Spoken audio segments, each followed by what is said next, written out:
morning. I was just handing out stuff to my non-showing up SPC students. Okay. Well, we're going to cover 3 different things today. We're going to look in the textbook. Sorry, I'm filing stuff away so that I don't get everything mixed up. We're going to, first thing I'm going to do is to look in the textbook. We're going to look at the strategies for argument. Then we're going to talk about how to write a thesis statement. And that's why I was going to talk about the schedule, because that's changed just a little bit. You don't have anything due this week. Tomorrow or anything. Okay. Let's see. Need to open up. I was trying to get essays, scans, and email to everybody, and then I've got to get stuff out for when they finally show up here. Okay. That's what I need.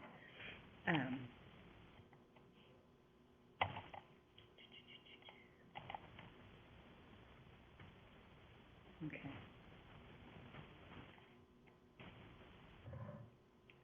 Here we go. So we're at the end of this week, basically. What we're going to be looking at is strategies for argument, 368 and 371. We're going to talk about apostrophes. And then it says that tomorrow you're supposed to submit a thesis and major points to Blackboard. Don't worry about that. That is off the table, okay? Let me go ahead and actually get rid of that. You should be getting a handout that says how to write a thesis statement. We're going to go over that. And what I'd like you to do is, if you are prepared with the one page of that is how to create a thesis statement. So you need to have that for class on Monday and Tuesday. And then what I'll probably have you do is on your laptops, I'll have you get into a discussion board and have everybody load in their thesis statements and the breakdown of those, okay? So I have finished grading all of the papers in this section. Guys, you got to turn your work in on time. That's all I got to say. Late work hurts.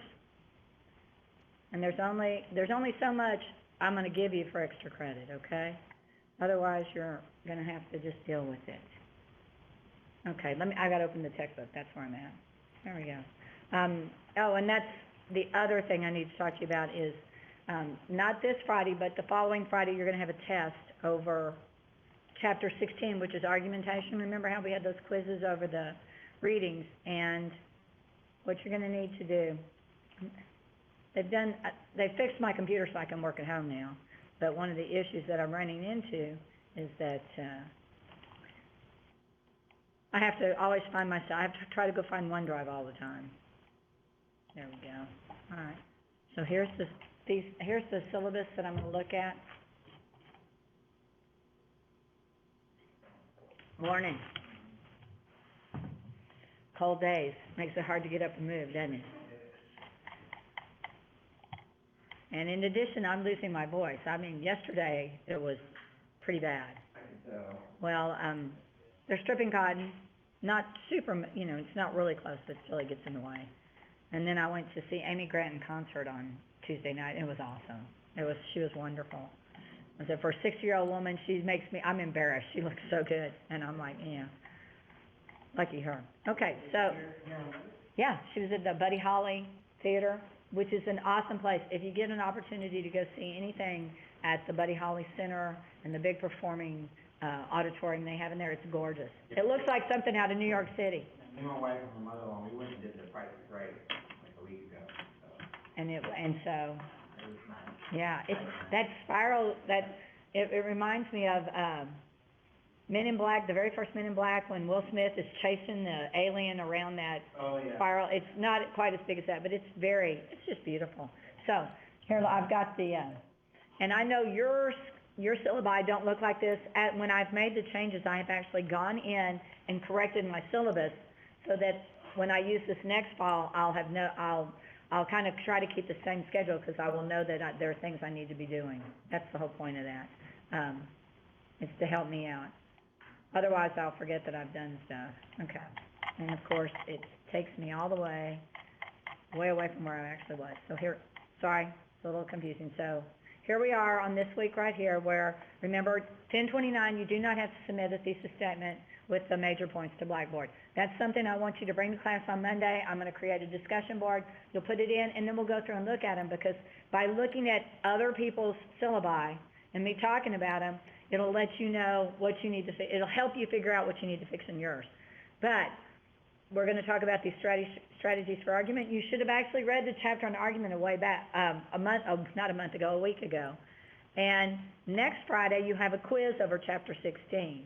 So you're going to see, it says thesis and points work, rebuttal. We're going to actually go over a model essay on Thursday, but it says take quiz over chapter 16 argument. I'm going to tell you right now, you need to be able to access the e-text while you're taking the book. It's going to specifically ask you questions about the student examples in that chapter. And so I don't have any problems with you having that book, the e-book open while you're taking the test, because I don't expect you to memorize everything about those particular stories. I'm realistic. I wouldn't do it, you know. And, you know, you've all got access to computers, so let's just be smart when we take it. But that's a week from Friday, so I wanted to get you a heads up on that. The last thing we're going to do today will be going over apostrophes. If you use this week's worksheet and have it with you when you take it, you should get 25 out of 25. It has all of the rules that you need to know to make 25 out of 25 on that, okay? So, let me find gotta go into argumentation. What am I looking for? I did a bunch of work yesterday. I was on the course trying to get the rest of argumentation set up in here. Textbook, that's where I was at. I actually had a student go, yeah, no, yesterday, now where is the textbook at? Just to remind you, it's actually on your left-hand menu, right underneath announcements, you've got textbook. So you just go into Albright and Langen text. This is when you are reading chapter 16 or reviewing it 16 before you take that test. For me, it doesn't matter what section I go into. It just so happens I'm going to go into the section for this class, because it's the one on top. And what it should do is it should default to where I've been reading. And here's just a point for you to realize. If you look up at the screen here, you're going to see it says, on 370, you can see it shows you students' essays to consider. The following readings are the ones that quiz on next Friday are going to be over. So I'm actually showing you where it is in the ebook. Now I've got to scroll back up. The strategies for argument actually begin on page 367. I know it says 368, but hold on. Nothing like trying to watch somebody scroll through a document to make it confusing. So I'll get back up to the top. So it actually begins about halfway down on 367, strategies for argument.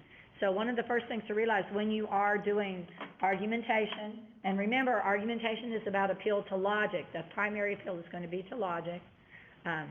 There are things you need to be careful of, and the first one is to use tactful, courteous language. You don't want to be rude it's not like you're writing a political campaign.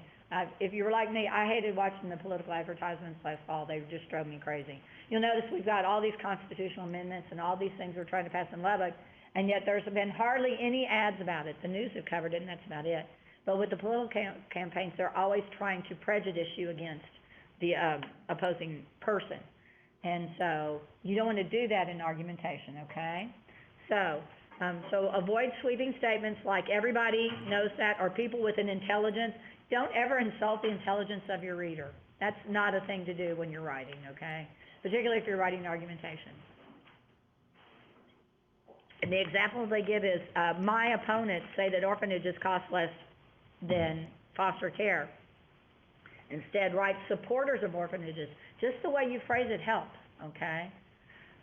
Say that orphanages cost less than foster care. So that's what you've got to be aware of. So we're looking at the e-text right now. Read, okay? I've lost you. You're going to look at your paper comments, aren't you? I already know that. All right, the second thing you need to do is point out common ground. Basically, what do you share with your readers? And I'm giving you a kind of summarized version of this.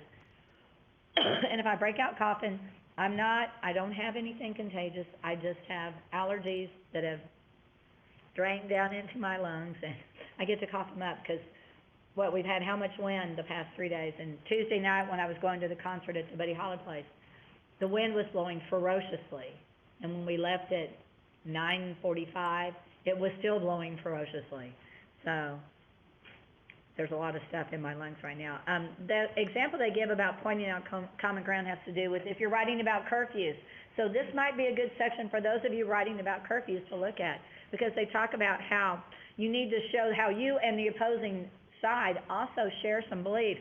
And one of the things about it, one of the reasons why people want a curfew is because it shares the goal of a safer city. Doesn't everybody want a safer city? Even if you don't want a curfew, you still want your city to be safe. And you want a lower crime rate. Those are kind of hand in hand, aren't they? And fewer gang-related tragedies. So that's things that you can agree on. And if you paid any attention to what's going on in Lubbock in the past 5 to 6 weeks, it seems like there's been a lot of gang-related activity going on. It's a little bit, you know, I've been told, don't go to certain places in this town after dark. You're just asking to get in trouble, so. Yeah. On Fifth Street? Yeah. I used to live back there when I was at Tech, and it wasn't sketchy. It was all apartment complexes, so. With 2 nights ago, there was a shooting at that Walmart, and then yesterday, like, every cop in the city was, like, surrounding this apartment complex next door. And, makes you feel good, doesn't it? Yeah, there was a SWAT standoff, and they talked, somebody wanted to commit suicide, and they had to talk him down, or whatever they were gonna do. Yeah, I think it was like a drug bust, and then he was like, yeah, commit suicide. Yeah, crazy. Now that made it to the news. So remember, but figure out the common ground. You know, the reason why people want the death penalty is because they think it helps stop killing people. So we can all agree that we need less murders going on. So if you're doing death penalty, that's a point. But you've got to have to keep murders from happening. There are other issues that have to be addressed instead of just keeping the death penalty. So you need to acknowledge differing viewpoints, and that's what the rest of these points are about. If you ignore them, then your argument will not be as strong. So acknowledging the opposing side strengthens your position because it helps you spot flaws in the opposing position if you know what's going on, as it also will help you with flaws in your own. It makes you look like a reasonable person. If you're willing to talk about both sides of an argument, remember when we talked about, we did Born to be Different, and how women can look at both sides of an issue more easily as a general whole than men can. We can see both sides of it because of that empathetic quality we have. So as a person who's doing argument, you need to also be able to consider that. And then it goes on to talk about at what point you should do it.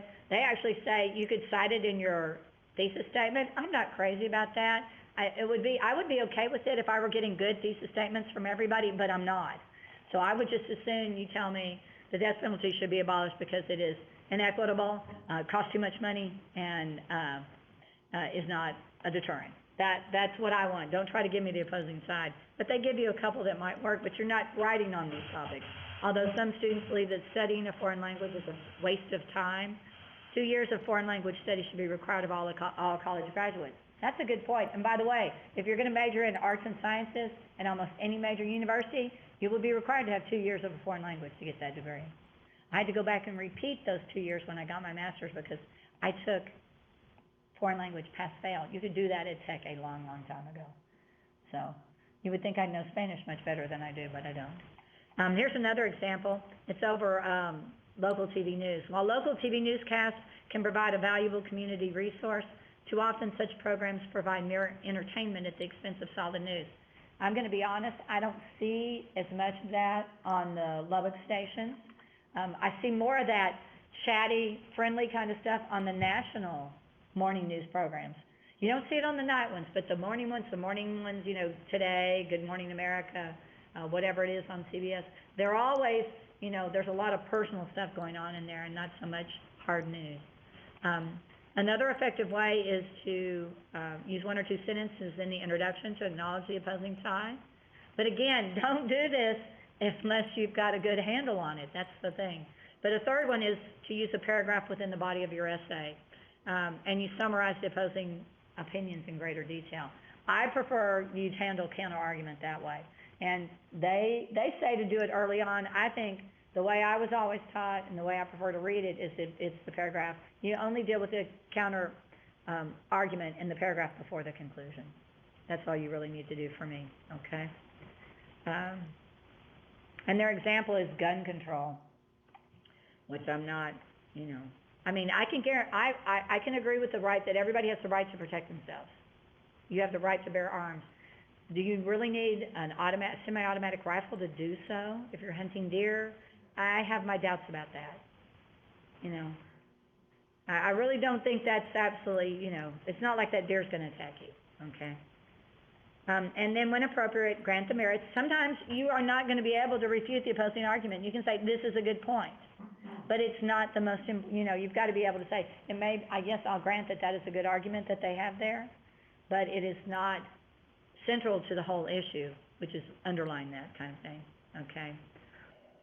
And their argument here, which I think is crazy, is that students should not be allowed to write papers on computers. And I'm like, I'm not reading, over the course of the semester, I will have like 500 papers turned in. I'm not reading 500 papers handwritten. I never get through them,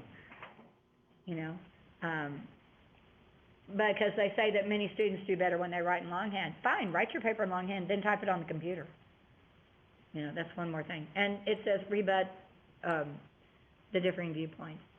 And so, but you do need to deal with them, and we have plenty of time to get it done in this class, okay?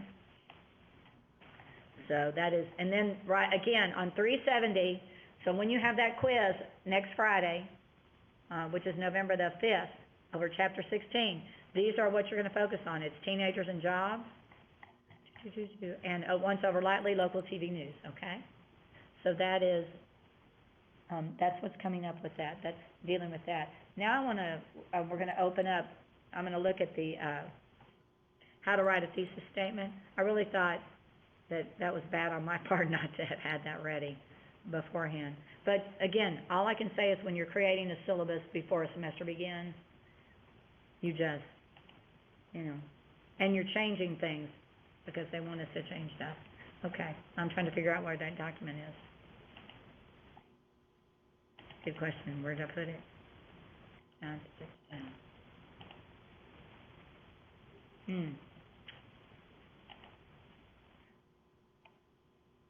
Wonder if I forgot to save it somewhere. I've got to go to File, Open here and find it. It's a PDF. Oh, okay.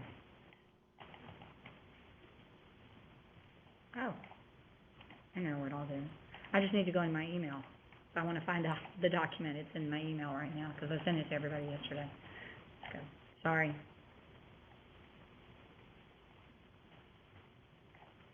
Just there, I don't understand why we have so many things going on. There we go. Thesis statement. Yeah. I just had to get to it. Download. Okay. Yeah, I'd appreciate if somebody else would cough besides me. It's getting old, let me tell you. Let's see. Let me download. That's interesting.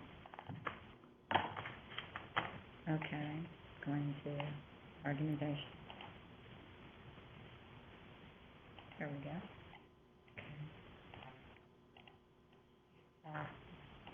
All right. It's going to take a second. I want to open it up so that I can write on it. Is that crazy? How's that email? There we go. Now I got it. Okay. So, let me make it bigger. Okay.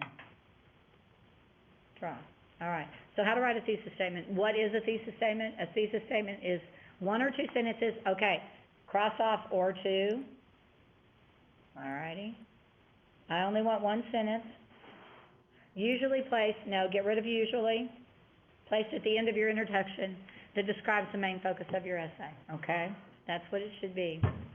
And I'll be honest, if you're not crossing out this stuff, I don't see papers how come you guys don't have papers out? You should have the papers out correcting them and paying attention to what I'm talking about. I mean, you should have gotten these papers this morning. Why? You should have these out, and if I cross off something, you should cross it off so that you do it correctly and not incorrectly, okay? The thesis statement is essential for an academic essay, when you're doing the writing process. The main idea is that you give the organizing for the essay, and it serves as a roadmap. Oops. Now I did something. Okay, what did I do? Let's go with red. Red thicker. Okay, there we go, roadmap. For where are you going to take going with your points in your essay? This is what tells me it's the organization of your essay, the major focus. The introduction, it ends the introduction, and then the next paragraph is going to deal with the very first part of your thesis. So one of the things that ask here is, what type of essay are you writing? Guess what? We're not doing analytical. You will be doing that next semester in 1302 or whenever you take 1302, okay? It's not expository, it's not cause and effect. We just did compare and contrast. What we're doing is argumentative, so this is the one we're dealing with down here, okay? Your thesis statement will identify your main claim or conclusion. The terminology when you talk in argumentation begins to sound much more like cross-ex debate, is what it begins to sound like, okay? It's, you make a claim about a topic, which is the death penalty should be abolished. You present arguments based on evidence based on the claim. That's what the claim is. The claim is your statement that the death penalty should be abolished. You don't say, I believe that the death penalty should be abolished. That's not what this is, not first person. This is a formal academic document. The death penalty should be abolished. And then you have the 3 reasons. So they give you one here. And their sample thesis says, acts utilitarianism, which sounds, e.g., it just means it's an example. So kind of cross that off if it confuses you. Acts utilitarianism ultimately fails as a moral theory because the calculation of consequences can be cumbersome, there's no guarantee of justice, and the greater good argument may be used to justify some behaviors that we intuitively could condemn as evil. Therefore, it cannot always tell us what we are morally required to do. So, there is your claim. Acts utilitarianism ultimately fails as a moral theory. And it gives you 3 reasons. The A reason is calculation of consequences can be cumbersome. The B reason is guarantee of justice. There is no guarantee of justice. And the C reason is, and the greater good argument may be used to justify some behaviors that we intuitively would condemn as evil. I want you to cross off, therefore it cannot always tell us what we are morally required to do. That's just saying the same thing as acts utilitarianism ultimately fails as a moral theory. It's just a repetition of that. So you need those crossed off, okay? I will hang on so that Health Center can get these.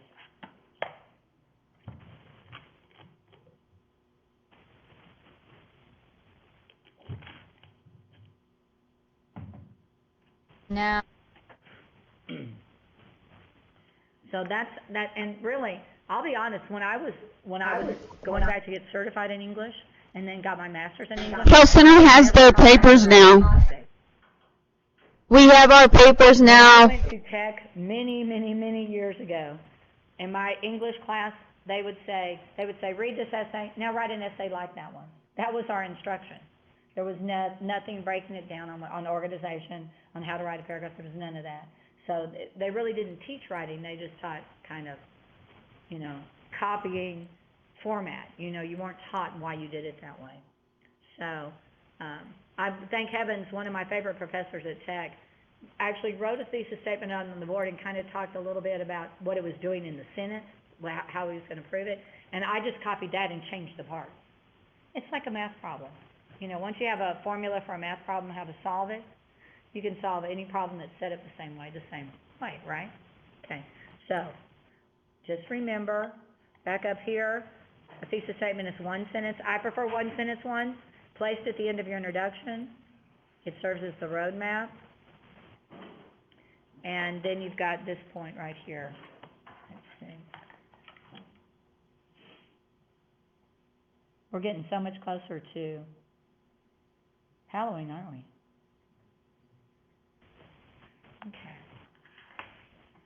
Okay. Okay, so now we've got that done. So here are this tells you what successful thesis statements should be. They should be direct, they should be very focused. It should tell the reader exactly what your paper is in about 1 sentence. I'm getting rid of the 1 or 2. This should be on the 2nd page of that, I think. Is it? It's hard for me to tell because I've got it blown up. Okay. It should be limited in scope, because your paper is limited. But I'll be honest, if you don't have enough points, you may run into trouble. It should be arguable. People have to be able to agree or disagree with your position. It should be supportable. There is evidence to support your position. That's one reason why for people who wanted to go off of the list, you need to kind of clear your topic with me, because I can let you know if there's enough information out there on your topic. And don't tell me there isn't. I have gone into opposing viewpoints and I have found information on almost everybody's topics. It means you're not searching the right term, is what that means, if you can't find information, that there's a way to phrase it. Like sports and high school kids, sports and achievement, go into opposing viewpoints and type sports and achievement. And guess what? There's a whole bunch of stuff on it. Let's see, thesis statements should not be simply an observation. And there's a lot of traffic in Vancouver, not a good deal. It should not be the title, Vancouver traffic problems, and it should ask a question. What do you think about and it should not ask a question. Let me phrase that. What do you think about Vancouver's traffic? I got an essay I was grading that began with a question and ended with a question. People, you don't ever end an essay with a question. This is not a cute little opinion piece you're writing for something. It's not journalism. This is academic writing. Never leave the reader with a question that you expect them to answer. That is the wrong thing to do. And I've said repeatedly, I don't like questions. Why do you keep using them? That's my point on that, okay? Don't use them if the instructor says she doesn't like them. I'm the one grading your papers. Be smart, okay? There's my little rant. I'll stop now. So writing your thesis statement. Step one, it says here, formulate a question. It doesn't say that's your final thesis. Formulate a question that your essay will answer. So, examples, how does the author use foreshadowing in this novel? That doesn't mean you're going to use that as the thesis, but it's getting you to think about your topic. What purpose does mitosis serve in the lifespan of a cell? And what does this character's life tell us about human nature? So, those are all just questions to start you thinking about the topic. Then you have to form answers to your questions. You brainstorm and write down some general points that express your ideas about possible ways to answer your question. Select your best answers based on your knowledge. So really, to write a researched essay, you need to know what you don't know, which sounds like a contradiction. But if I'm going to write about the death penalty and I want to talk about how it is financially extreme, it costs too much money. I don't know how much it costs to execute a prisoner, because I'm not just talking about the death penalty as execution. The death penalty is the first trial, appeals, multiple appeals. There's a lot of things going on with death penalty. And I could say, yeah, it costs about $10 million to do a death penalty, but that's not right. I've got to go out and do research to find out how much does it cost to finally get to the end of the process of executing a prisoner. Then I need to find out what it costs to keep a prisoner in jail for life. And there's a difference. It doesn't cost $10 million to keep somebody in prison for the rest of their lives. Okay? So when I'm talking about you need to know what you don't know, you need to be able to figure out what information you need to find out about your topic. And I'll be honest, almost every topic's going to have some kind of financial issue with it. If I'm talking about curfews, what do curfews do? Well, if they're going to keep us safer, then you're going to have, it's going to cost more money to have police out there patrolling at night to make sure people aren't wandering the streets, right? But then you've got the cost of what if crime happens. So there are financial issues about everything. If we talk about the research, somebody's doing, I don't know if it's in this class or not, somebody's doing animals used in research. So is there a cost? Yeah, there's a cost. It's not necessarily about the animals, but it might be about lives lost because you haven't been able to conduct research. So there tends to be an economic section of almost any topical issue. So you need to figure out what questions you need to, or information you need to find out about your topic. Those journalistic questions, who, where, when, how, and why. That kind of thing is what you need to do. And then you need to combine steps 1 and 2 and turn this question and your best answers into a combination sentence that tells the reader what your paper is about. So depending on the complexity of the issue, a thesis may be a single point. If you only have a single point, you're probably not going to hit the 600-word minimum. And guess what? If you only have 500 words in your paper, That's 20 points off of your paper to begin with because it was a 600-word minimum. I'm just telling you. That's pretty strict on my part. You have to write so many words over the course of the semester. It's not like I'm asking you to write 1,000. I'm asking you to do 600. You know, and so you lose a little bit depending on how much you've got. And I'm sorry. There's a reason it has a minimum.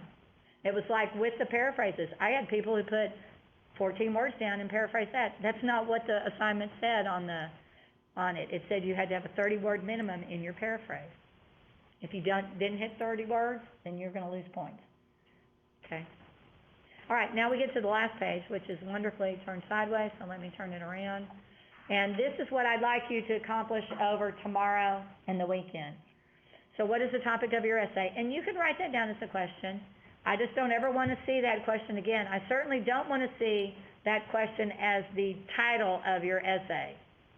You're writing an argumentative paper. The title should reflect your stance on it. And it shouldn't say, I think the death penalty is bad. It should say the death penalty should be abolished. Get rid of first person. Think of a question. Let's make that think of questions you want to answer about your topic. Brainstorm some possible answers to your questions. And if you haven't done research, somebody, I don't think it was in this section, when I got their, the draft of, they turned their draft in, and it was like 5 different citations of articles. And that was it. There wasn't a summary, there wasn't a paraphrase, so I was a little confused. Which, one of the things that indicates to me is that you don't listen to me when I'm in here. And when I tell you stuff and that you need to be writing things down, there's a reason for it, so that you can go back and make sure you do it correctly. So, you only need multiple citations in the argumentative essay. You only needed 1 on the draft, okay? And brainstorm answers. And then combine your best answers in your question into a thesis statement. But if you're going to write about celebrities or athletes who are paid too much money, obviously there's an economic facet of that particular question. So you should be able to come up with that. You've also got, not on the time here, celebrities. You've also got the whole issue of, I'm sorry, but does throwing a football and catching a football really warrant being paid $450 million over the course of 5 years? Does it? Or have we allowed the media and the need to show it, to get an audience and those advertisers? That's what's happened with that. And I'm not even sure. I know, Haley, that there's bound to be some kind of economic facet when obviously there's an environmental aspect to yours, because she's doing fast fashion, okay? That's just basically, we just create stuff that won't stand up, so we throw it away, and then it pollutes the environment. Yeah, how glitter is plastic, actually? It's kind of scary. I don't know. It was an interesting topic, so it'll be a fun one to read about is all I have to say on that one. So, all right, so that's what I'm looking for you to do is this, and then be ready on Tuesday with your laptops or whatever so that you can participate in that discussion board and see what's going on with other people's thesis statements, all right? And no, I don't remember everybody's topics, and I actually looked at every single draft of a summary and made comments on them. So, just be prepared. All right, so now let me get into, I've got to go to my grammar one. I'm going to open up the apostrophe page.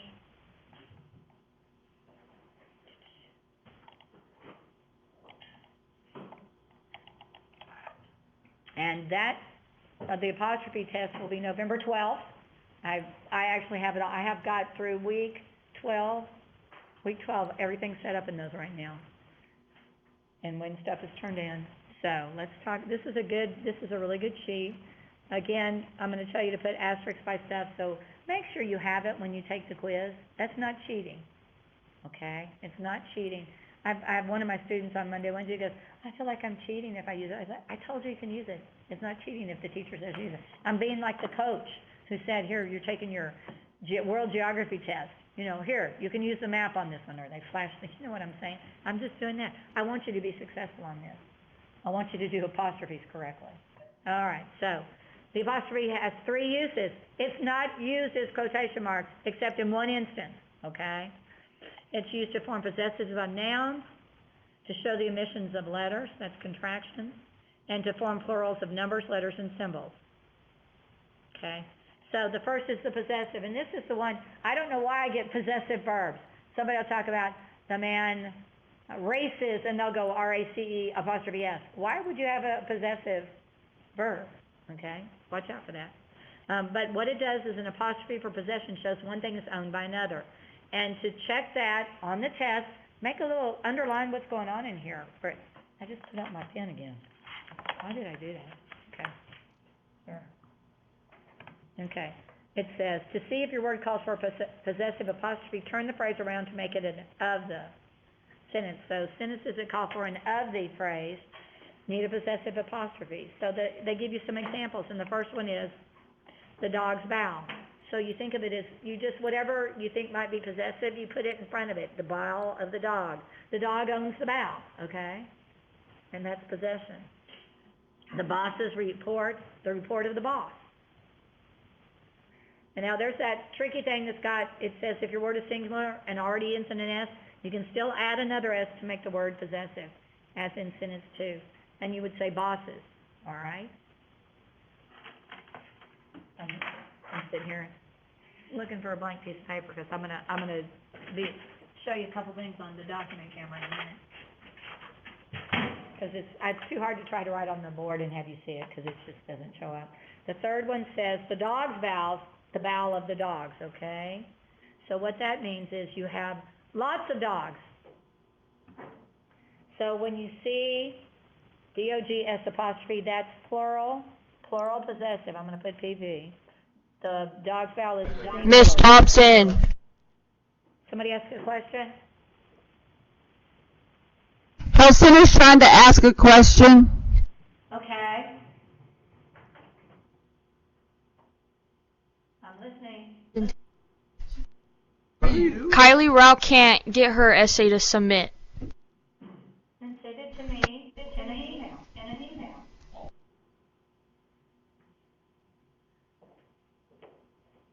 Okay. Thank you. Uh-huh. If your word is plural dogs, then you do not need to add an extra S. You wouldn't say dogs is. That's how you would have to pronounce that. The dogs is, bow. You just go the dog's bow. But you have to read the sentence to realize, if I just say it, the dog's bow. Well, for one thing, what do you need to notice when it's a plural possessive? The item being possessed is also, sounds so strange. It's not being possessed by demons, okay? It's just a plural bow. You have dogs, you don't have multiple dogs owning one bow. You have multiple dogs owning their bows. And that's one of the things I've noticed when you write, is that a lot of students will say, the customer, you'll use a singular noun, you'll use the correct verb, but then all of a sudden you'll switch over to plurals. If you're talking about lots of people's lives, you wouldn't say life. The life of multiple peoples has to be life. You've got to have that plural go throughout the sentence, okay? So if your word is plural, that's it, okay. My father-in-law's car is quite expensive. You can just put a little thing right here where it says, for compound nouns, make the last word in the group possessive. You never will say, my father's-in-law. You're only going to have one father-in-law, okay? If you have multiple fathers-in-law, then you're legally in trouble. You can't have multiple wives unless you're, well, it's not legal in the United States anyway, okay? So number 5 gives us another example. Angela's and Tommy's papers were really well done. To show individual possession by 2 or more owners, make each noun possessive. Okay, that's what it says. I've got it where we can see most of it. So, because it says Angela's apostrophe S and Tommy's apostrophe S papers, that tells me that those 2 papers were turned in. One was Angela's and one was Tommy's. Okay. Now, they do something different in 6. Angela and Tommy's house is lovely. It says to show joint possession where both together own the item, make only the last noun possessive. So you'll see, when you see house, you have to read the sentence to figure out what's going on, okay, folks, and understand what's happening. Because there's only a singular house, then you're only going to have the possessive after the last noun. They own the house together, okay? So that's possessive. Let's see, let me switch over document camera real quick. Okay, so like when we were talking about bosses, that's singular possessive. If I'm gonna do plural possessive, it would be bosses. Okay, that's plural possessive, okay? Now that's plural. If I wanna make it possessive, I have to put it after that, because this is one of those odd words that spells differently, bosses. And I wouldn't go bosses, I wouldn't put an S after that, okay? That's too confusing, all right? So that's why a lot of times when you have the plural form of a word adds an extra syllable, and it ends in an S, you won't add the S after the apostrophe. So that tells me this is singular possessive, this is plural possessive, okay? Okay, so now we're coming over here and we're going to talk about the possessive form of personal pronouns do not need apostrophes.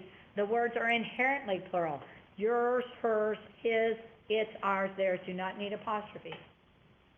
So if I'm talking about the cat licked its tail, that's a possessive because the cat owns the tail. Its tail, okay? And he was licking his tail this morning. That cat's so much fun, I just have to tell you. So be careful, but the thing to watch out for is the word its, and we're going to talk about contractions in just a second. This type of apostrophe indicates that letters of a word or parts of a word are missing. So you know that it is, it has, its, okay? So if you have a sentence and you write, it's a beautiful day, when you go back to edit it, you need to stop and think. You need to read, it is. If it reads it is and it makes sense, then it should have the contraction. It is a beautiful day. If you go, the cat licked its tail, I wouldn't go, the cat licked it is tail. See the difference?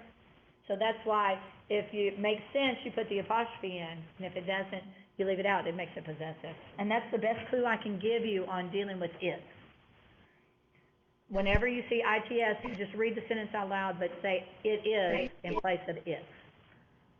And if it makes sense, put an apostrophe S, and if it doesn't, don't put anything in there, it's possessive. Okay, so the other thing I want to talk about is right down here, where we've got would have, could not, would have, not, would have. This is a very important thing that happens for Texas people, okay? Would have, we have, and the first time I saw it, I started laughing. I was like, would have? That's not a word. That's not a verb. I'm doing some writing real quick. And it's not just would. I would have, could have, should have. When we contract would have, I would have, VE sounds like OF. And that's why kids write would have instead of would have, would have. Okay? Would have, could have, should have. The easiest way not to make that mistake, well, is to be aware of it, is don't use contractions.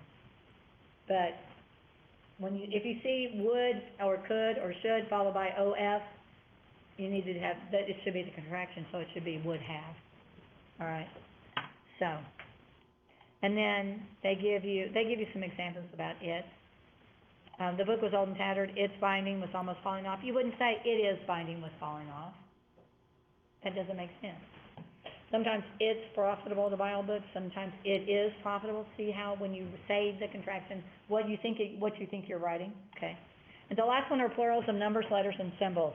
Use an apostrophe and S to form the plural of numbers, letters, and symbols. So look how it says many 80s and 90s were scored on the test. Note that an apostrophe is not needed when indicating years. Cars of the 90s were nondescript.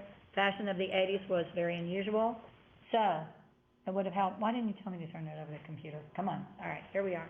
So, underline, note, an apostrophe is not needed when indicating years. So if you say the 1920s were the jazz age, it would be 1920S. When you give a year, a decade, you don't ever use an apostrophe S. And that's the one I see most frequently wrong, besides it. Okay. I'm always happy when the students I tutor make A's. there's nothing being possessed, it's just plurals, and the student's paper, so we've got a possessive there, use many ampersand signs, instead of the actual word and. So, that's it. This is from Purdue Owl. So, guess what? Practice worksheet for apostrophes. Y'all go, hurry. Y'all go do it. Or how about let's just do it together so we can get through with it, okay? I didn't realize I was taking so long. I apologize.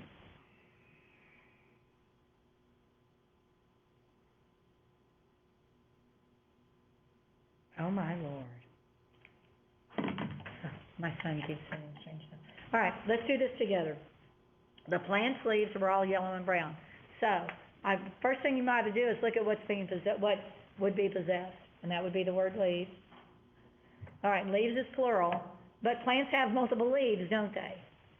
Because the word the begins it, I would go with the notion that it is a singular plant, so it should be T''S, okay? The clock's hands seemed to move slower as class continued. This one's correct. The president-in-chief's car was waiting outside the building. When you're dealing with compound nouns, you only make the last word possessive. That's right off of the previous page, so it would go between the F and the S. Okay. The president-in-chief's bodyguard was in the car. Guess what? You only have a single president-in-chief at a time. So this S is incorrect, and it should be possessive, just like it was on the previous one.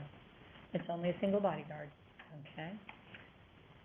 I would have gone to the show, but it was playing too late. I'm so glad. When they premiere movies now, it's not after midnight. I spent so many late nights going to see movies, and in the last 6 years, it's been wonderful that you can actually see them at a reasonable time the nights before they're supposed to come out. This one's correct, guys. I would have gone to the show, but it was playing too late. James's book bag was found in the library. Get rid of one of the S's. It should just be S'. You would just say James' book bag. It's like you were saying Jesus' tears. It's one of those tough ones. The next one's a little bit harder. I have two boys named Joe in my class. Both Joe's last names start with P. So, I'm not worried about this, but here I can see there's an apostrophe S. But I have the word both. Both is plural. So, but Joe's, J-O-E apostrophe S is singular. So this is incorrect. It should be S'. And that tells me that both Joe's names, last names start with P. Joe P. and Joe P.